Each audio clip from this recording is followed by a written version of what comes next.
Now, as we look at the war, here's a story from Dateline's Dennis Murphy. A little after 9 p.m. Iraqi time tonight, the United States attacked Baghdad with a ferocious assault of air and sea-launched cruise missiles, 2,000-pound penetrating bombs. The U.S. unleashed its terrible swift sword on downtown Baghdad, the palaces, the power center of Saddam Hussein and his elite. Peter Arnett, reporting for National Geographic Explorer and NBC News, described the view from his window. Big explosion near the presidential palace. You will hear those explosions now. Will this latest attack cripple the resolve of the Iraqi military? And this evening, there's even a question, surprisingly, about who's in charge. Who was this man on Iraqi TV tape denouncing Bush Jr. as a criminal? He looked like Saddam Hussein, but a more subdued version, one with unfamiliar glasses, reading listlessly from a lined pad, not the teleprompter the Iraqi president favors.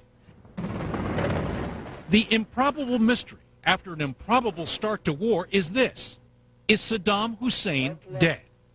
Government analysts are studying the image, comparing the voice. Saddam or a double? Defense Secretary Donald Rumsfeld says the who is he question is very much on everyone's mind today.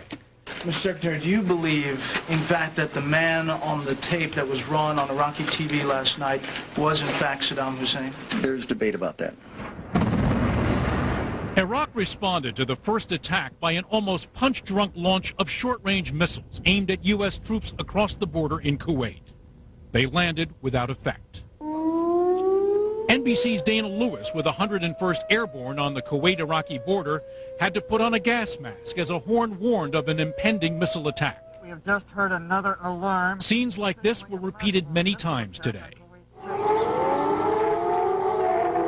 The war began at dawn Iraqi time with a total fake-out, a directed lightning attempt to kill Saddam Hussein and his top leaders. Multiple explosions thundered. An orange fireball erupted moments later over what would be described as a target of opportunity, a leadership compound in Baghdad, where President Bush had been told at an intelligence briefing the Iraqi president was meeting with his top military commanders, including possibly his two sons, Qusay and Uday. The president spoke to the nation from the Oval Office 45 minutes later. On my orders, coalition forces have begun striking selected targets of military importance to undermine Saddam Hussein's ability to wage war. A barrage of cruise missiles, 3 dozen of them at least, were fired from U.S. Navy ships in the Persian Gulf and the Red Sea, all aimed at selected targets inside Iraq, principally that leadership compound and bunker. In addition, 2 stealth bombers like this one, packing what military commanders might have hoped would be the kill shot, each warplane dropping a 2,000-pound bomb called the Bunker Buster.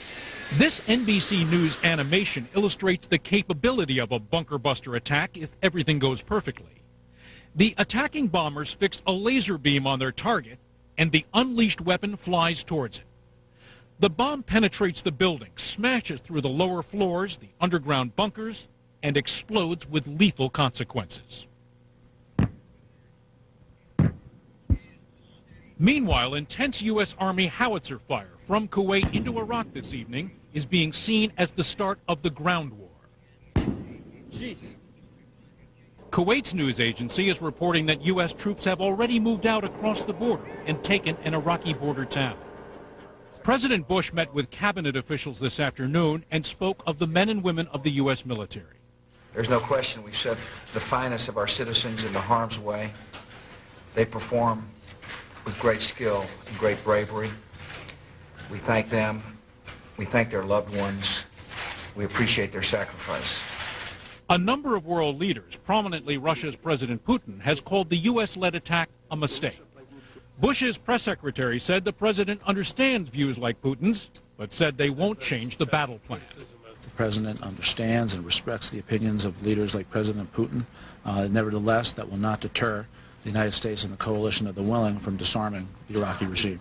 Parts of downtown Baghdad are in flames tonight. The military compares its strategy to a boxer's. Punch him hard, then stand back and see if he needs another. Dateline's Dennis Murphy.